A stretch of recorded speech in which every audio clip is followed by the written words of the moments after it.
TV CF, 라디오 CM, 선거 홍보 영상, 기업 홍보 및 기록 영화를 전문으로 기획, 촬영하여 제작하는 산여울 기획은 1등 제품을 2등 가격으로 공급합니다.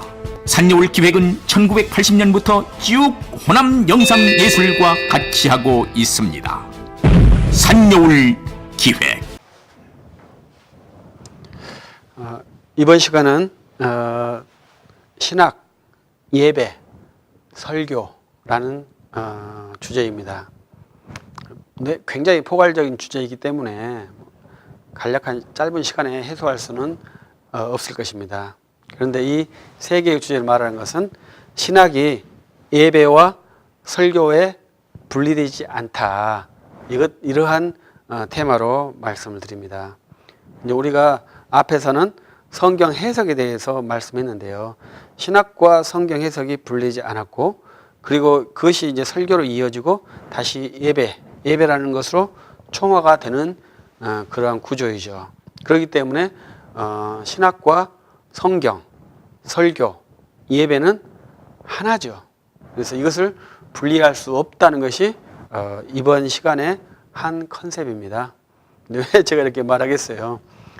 저는 이제 조직신학을 공부하는 사람인데, 조직신학자는 성경 해석을 하면 안 되고, 예배학을 다루면 안 되고, 설교학을 다루면 안 되고, 선교학을 다루면 안 되고, 이러한 신학의 파티션에 대한 맹점이 있다는 것을 한번 말씀드리고 싶기도 한 것입니다. 신학은 본래 조직신학이 아닙니다. 신학은 본래 신학이었어요. 그런데 이제 게블러라는 사람이 신학에서 성경 해석을 떼어내버렸죠. 성경 해석 자체를 떼어내버리고 이론 신학하고 성경 신학으로 분리를 시켜버립니다. 그리고 이제 슐라이어 마크 바스터는 실천 신학하고 또 이론 신학하고 또 분리를 시켜버립니다. 또 이제 근세에 와서는 선교 신학하고 또 이론 신학하고 또 분리를 시킵니다. 이런 식으로 분리를 시켜버렸죠. 그러니까 그러한 시대의 산물에서 우리 한국이 지금 있습니다. 그러면서 파티션으로 전문화된 영역에 있으면 다른 영역에 가지 않아야 된다, 이렇게 말씀을 하는 것이죠. 근데 그 말씀은 어느 수준에는 맞을 것입니다. 그러나 모든 신학은 동일하거든요. 그래서 저는 이제 조직신학을 공부했기 때문에, 그러면 이제 신학자분들에게는, 신학신학에서는 그럼 신약의 기독론을 쓰지 말고 구약의 기독론을 쓰지 마시라. 신약에서도 신약의 기독론을 쓰고 구약의 기독론을 쓰시는데 그런 것도 안 써야 되죠. 그러나 그렇게 하지 않잖아요. 다 똑같잖아요. 그래서 왜 그러냐면 신학은 본래 하나이기 때문에 그걸 나눌 수가 없는 것입니다. 그래서 조직신학을 열심히 한다는 것은 결국은 성경을 잘 해석해서 복음을 선포하겠다는 것이고요. 모든 신학이 결국은 그 설교에 가 있는 것이죠. 그 설교와는 현장이 예배의 한 섹션을 담당하고 있고, 그 설교자가 예배를 집례하고 축복을 하는 그러한 구도가 우리의 구도입니다.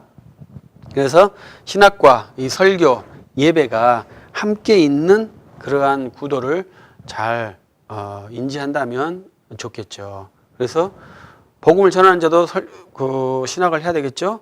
복음을 듣는 자도 신학을 해야 합니다.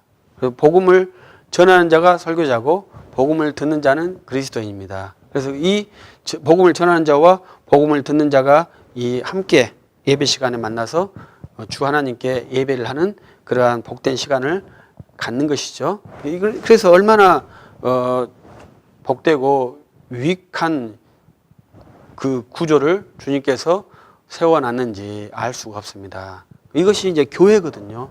그런데 우리 현대의 사회에서는 이 교회라는 개념을 해체시키려고 많은 시도가 있다고 생각하고, 우리 교회는 계속 급속하게 하강하고 있으니까 좀 안타깝기도 하는 그러한 것입니다. 근데 이러한 것 중에 하나는 설교자가 설교에 대한 긴박함이 없다고 생각하고요. 또 크리스찬들이 예배에 대한 그 고귀함을 알지 못하기 때문에 그렇다고 생각을 합니다. 그것은 결국 앞에 뭐가 붙여야 되는 거예요? 신학이 없는 거죠. 그래서 설교자가 신학이 없고 듣는 자가 신학이 없는 것이죠. 그러니까 설교가 약해진 것이고 설교가 약해지면 결국은 예배도 약해지는 거죠. 그래서 우리가 이 세 개의 패턴이 정확히 살아나야만이 교회가 살아나는 겁니다. 그런데 다른 것을 말하면은 이제 교회는 축소되는 것이죠. 저는 산골에 있는 목사이기 때문에 뭐 설교를 잘한다 이렇게 말하고 싶지는 않습니다. 설교 박사님들은 설교를 얼마나 잘하신지 모르겠습니다만은, 그러나 저는 확실한 거 하나는 내가 설교자라는 의식이 있다는 거예요. 그래서 교회가 서는 유일한 방식은 설교뿐이라고 생각하는 거예요. 그래서 제가 설교를 잘하든지 설교를 못하든지 교회가 서는 것은 설교로 이루어진다는 거예요. 저는 설교자들은 반드시 그 의식이 있어야 한다고 생각하고요. 크리스천들도 그 의식에 있어야 한다고 말씀해 드리고 싶어요. 그래서 그 설교자가 없으면 당연히 크리스천들은 없겠죠. 그래서 복음을 전도하는 설교자는 반드시 이 설교가 교회의 유일한 기둥이라는 것을 알아야 합니다. 그래서 그것을 잘 인지를 해야만이 됩니다. 그래서 설교자가 얼마나 설교가 중요한지는 누가 알아야 되겠습니까? 설교자가 알아야 되는 것이죠. 그래서 저는 설교학을 가르치시는 분들에게도 그렇게 말하고 싶어요. 설교 외에는 아무것도 없다라고 가르쳐 주기를 바라요. 신학생들이 설교학을 배울 때 설교 외에는 아무것도 없다라는 것을 알아야 돼요. 그럼 설교에 전할 컨텐츠, 그 컨텐츠가 어디 있겠어요? 신학이 있습니다. 그 신학에 있는 컨텐츠를 설교 시간에 전달하는 거죠. 그런데 설교 시간에 전해야 되는 이 컨텐츠가 없다는 거예요. 그럼 어떻게 하겠어요? 그러면 이 설교가 중요하지 않아요. 이렇게 말할 수밖에 없다고 저는 구조적으로 생각을 하는 거예요. 그러나 혹시라도 컨텐츠가 없다 할지라도 설교자가 설교가 유일한 방편입니다라고 말해달라는 거죠. 그래야 교회가 서거든요. 다른 방법으로는 교회가 서지를 않아요. 설교가 없이 교회가 서는 교회들이 많이 있죠. 그러나 그것을 교회라고 할 수 있을런지, 사람이 많이 모이면 그것을 교회라고 할 수 있을런지 저는 의심을 많이 했거든요. 근데 최근에 그 의심을 완전히 제거했습니다. 그것은 신천지라는 집단에서 신문에 전면 광고를 했습니다. 그 광고의 내용은 보라, 우리는 숫자가, 한국 교회는 숫자가 줄어드는데 우리는 숫자가 계속 늘어난다. 누가 참교회냐? 이렇게 물었습니다. 누가 참교회입니까? 지금도 숫자가 많아야 참교회라고 한다면 신천지가 우리 한국에서는 참교회가 될까요? 교회는 숫자로 결정된 게 아닙니다. 복음의 사역자가 있고 복음을 듣는 자가 있고, 그러면 거기에서 복음이 전해지고 복음이 들어지면 거기가 교회죠. 복음 없이 거짓 복음이 있는 데서 사람이 많다면 거기가 교회일까요? 절대 그럴 수가 없죠. 그래서 내가 비록 공공에서 복음을 전할 것이 없다 할지라도 복음이 전달되는 유일한 방편은 설교뿐이니까 내가 무능한 것이지 설교가 자체가 무능한 게 아니잖아요. 그러니까 내 무능함을 감추더라도 설교만이 교회를 세웁니다. 이렇게 말을 해주세요. 그래야 교회가 사는 방편입니다. 성경을 많이 읽어야 된다. 성경 많이 읽어서 뭐 할 겁니까? 설교를 못하면. 성경을 많이 읽어서 뭐 합니까? 설교를 듣지 못하면 아무 의미가 없는 겁니다. 그래서 이 목사의 설교라는 것이 매우 중요합니다. 그래서 칼빈 시대에는 이 컨텐츠라는 것을 잘 알았다고 간주되었을 때는 그 다음에 학문이 뭐냐면 수사학이에요. 우리는 수사학과 설교학을 동률로 보는데 수사학과 설교학 약간 차이점이 있거든요. 수사학은 컨텐츠를 다루지 않고 이 전달법만 다뤄요. 그러니까 설교라는 것은 이 컨텐츠와 전달 두 개 다 같이 갖고 있거든요. 그러니까 이 컨텐츠는 어디서? 신학에서 가지고 오는 거예요. 그럼 전달, 이 컨텐츠를 어떻게 전달할 것이냐, 이 훈련을 또 하는 거예요. 그래서 전달 훈련이 잘 된 사람이 교회 사역자가 되는 것이죠. 전달 훈련이 잘 안 되면 학자를 하면 되겠죠. 그래서 칼빈은 교회에 학자를 두도록 하는 것을 권장하잖아요. 교회 학자가 있어야 된다고 말하는 분이잖아요. 학식이 좋기 때문에 반드시 복음을 잘 전하는 것은 아니니까. 그러나 그 좋은 학식은 교회가 존중해야 되니까 그분들을 교회가 잘 존중해서 생활비를 주면서 연구비를 주면서 복음을 잘 연구하도록 훈련해야죠. 왜? 우리의 결국은 이 컨텐츠에 있잖아요. 복음의 내용에서 승부가 나거든요. 그 내용을 잘 보관해서 계속 전달하면 되거든요. 그러면 이제 이 신학과 설교가 얼마나 밀접한지 알 수 있겠죠. 그래서 우리는 설교를 수사학이라고 한다면 더 괜찮겠죠. 이게 신학, 수사학이 만나서 이제 예배 시간에 복음을 선포하는 거죠. 복음을 전달하는 거죠. 그 각자의 청중들에 맞게끔 그 진리의 말씀을 전달하는 것이죠. 그러면 그 예배가 되는 것이죠. 그런데 이 예배의 가장 중요한 것은 뭐겠습니까?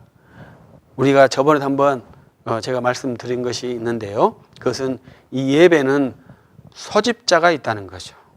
예배에 소집자가 있어요. 그 소집자가 소집을 해야 예배가 이루어집니다. 그것을 공예배라고 그래요. 왜 공예배가 있습니까? 우리가 많이 모였으니까, 공공이 모였으니까 공예배입니까? 그렇지 않아요. 우리 교회는 신적 기관이기 때문에 이 교회 예배를 소집한 자가 있다는, 이 소집한 자에 의해서 공이 되는 거예요. 그래서 그 소집한 자가 우리 주 하나님이시죠. 주 하나님의 소집 명령을 따라서 당회가 소집 일자를 정해서 공포를 하는 거예요. 그래서 그 날짜에, 그 시간에 모여서, 정해진 날짜, 정해진 시간에 모여서 하는 것이 예배입니다. 그래야 예배가 됩니다. 그래서 아무 때나 모여서 우리 교회에서 모였으니까 예배다? 아닙니다. 왜냐하면 그건 사적 예배라고 하는데 사적 예배는 안 되는 거예요. 본래 공식적으로. 예배는 반드시 공적 예배만 허용되는 겁니다. 근데 우리 한국교회는 공적 예배가 좀 많아서 좀 안타까움이 있죠. 그러니까 이런 것은 한번 생각해 봐야 됩니다. 많으면 좋은 거냐? 예, 아니에요. 많은 것이 좋은 게 아닙니다. 아무리 좋은 것도 많은 것은 좋은 게 아니에요. 왜? 좋은 것이 많을 수가 없거든요. 그럼 좋은 것이 많다는 것은 그 가운데 가짜가 많다는 것이거든요. 그래서 우리 개혁파 신학에서는 명료한 걸 추구하잖아요. 그러니까 내 행위의 명료성을 추구하는 것이거든요. 그래서 우리가 주일날 예배를 모이는데 이 한날을 정한 이유, 그리고 그 시간을 정해서 활용하는 이유, 이런 것들이 명료하게 잘 설명할 수 있다면 이제 매우 좋은 크리스찬의 의식이라고 볼 수 있습니다. 그래서 이 예배가 그렇게 이제 모이는데 주님이 소집을 하셨죠. 그래서 주님이 소집하시면서 복음의 전달자를 불러서 세우시고 자기 백성을 세우셔서 그 복음을 들어서 그 양식, 주님께서 주시는 양식을 먹는 의식, 그리고 주님께 경배를 헌신을 하는 그런 의식, 주님을 찬양하는 순서, 이런 모든 것들을 다 예배 시간에 집약을 해 놓은 것이죠. 그렇기 때문에 이 예배는 너무나 중요한 겁니다. 거기에 꽃이 설교다? 그렇지 않아요. 예배 시간에 이 꽃이, 주님이 주시는 그 예배가, 설교가 꽃이라고 하는 게 아니고 그때 주님이 주신 양식을 먹는 거예요. 우리가 양식을 먹기도 하고 감사해서 헌신을 하기도 하고 찬양도 하기도 하고 고백도 하기도 하고 이런 거죠. 설교가 꽃이 아니고 그때는 주님이 주시는 양식을 먹는 시간이에요. 그 양식을 먹어야 힘이 나죠. 헌금을 많이 하면 힘이 나겠습니까? 주의 양식을 많이 먹어야 힘이 나는 것이죠. 설사를 하면은 힘이 안 나는 거죠. 소화를 잘 시켜야죠. 그것이 이제 성경 해석 능력이에요. 그래서 우리가 예배가 그런 형태로 구성된다면 매우 좋은 크리스천의 모습이라고 생각을 합니다. 이제 이런 것이 하나 있습니다. 이제 우리 서철원 교수님은 이제 저도 그 예식할 때 축복을 이제 파티션 나눠서 하긴 합니다만은 축복을 할 때는 반드시 설교자가 하도록 유도를 하셨거든요. 왜 그렇게 하겠습니까? 그것은 축복의 권위가 있거든요. 그 권위는 어디에 있느냐라는 것을 알아야 돼요. 목사기 때문에 축복하는 게 아니에요. 이 축복은 말씀을 전한 자가 그 말씀의 권위를 따라서 축복을 하는 거예요. 그래서 말씀을 전한 자와 이 축도를 하는 자가 같아야 그 예배에 합당한 권위체가 서는 겁니다. 목사기 때문에 축복할 수 있어? 목사는 그러면 신적인 권위가 있다는 겁니까? 그렇지 않아요. 복음을 전했을 때 그 전한 말씀의 권위를 따라서 축복을 하는 겁니다. 그래서 목사가 축복을 하는 거예요. 그리스도인이 축복을 하는 게 아니고. 모든 그리스도인이 다 축복할 수 있겠죠. 그러나 그 예배의 권위, 하나님께 소집한 권위에 따라서 그 말씀을 전하는 권위자가 축복을 해서 예배를 마치게 됩니다. 그래서 우리가 이 전체 크리스천의 삶의 그 핵심에는 신학이 있고 그 신학이 표출되는 것이 예배죠. 그래서 예배에 보면 어떻게 저 사람이 하나님을 대하고 있는지를 알 수가 있죠. 어떻게 여러분은 하나님을 대면하고 계십니까? 어디서 하나님을 대면하십니까? 일상생활에서 대면하시고 예배 시간은 대면하지 않으신가요? 반대가 돼야 되겠죠? 예배 시간은 하나님을 대면해야 되고 일상에서는 내 삶에 충실한 것이 정상적인 삶이죠. 일상에서 하나님을 대면하고 예배 시간에는 찬송 속에 있고 그건 그 포지션이 맞나요? 그럴 수는 없겠죠? 예배 시간에 정확히 하나님을 대면해야 됩니다. 그래서 그 하나님 앞에 모든 죄를 고하고 그리스도의 피 은혜로 죄 사함의 확신을 받고 양식을 먹고 축복의 확정을 받고 예배를 마치는 것이 복된 예배이죠. 그리고 삶 속에 가서 그 주신 말씀의 힘과 말씀의 지혜를 따라서 자기의 삶을 적극적이고 진취적으로 살아야 합니다. 그래서 이 세상에서 그리스도인이 얼마나 지혜롭고 선하고 유용한지를 세상에 증명해 주어야 한다고 생각합니다. 그래서 우리 크리스천들은 그리스도를 아는 지식의 확정성 그리고 그 복음의 확실한 이해 그래서 그 예배의 완전한 헌신 그것이라면 삶 속에서 정말로 성령으로서 역동적으로 자기의 생을 주도해 나갈 수 있는 그런 복된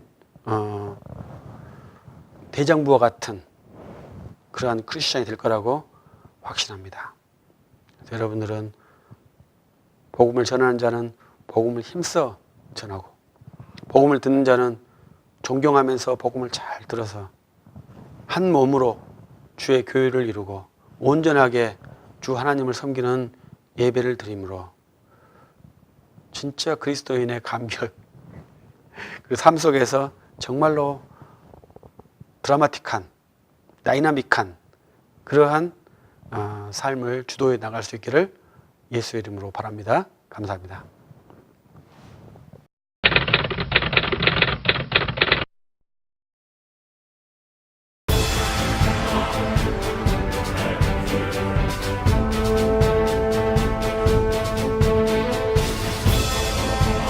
TBCF 라디오 CM, 선거 홍보 영상, 기업 홍보 및 기록 영화를 전문으로 기획, 촬영하여 제작하는 산여울 기획은 1등 제품을 2등 가격으로 공급합니다. 산여울 기획은 1980년부터 쭉 호남 영상예술과 같이 하고 있습니다. 산여울 기획.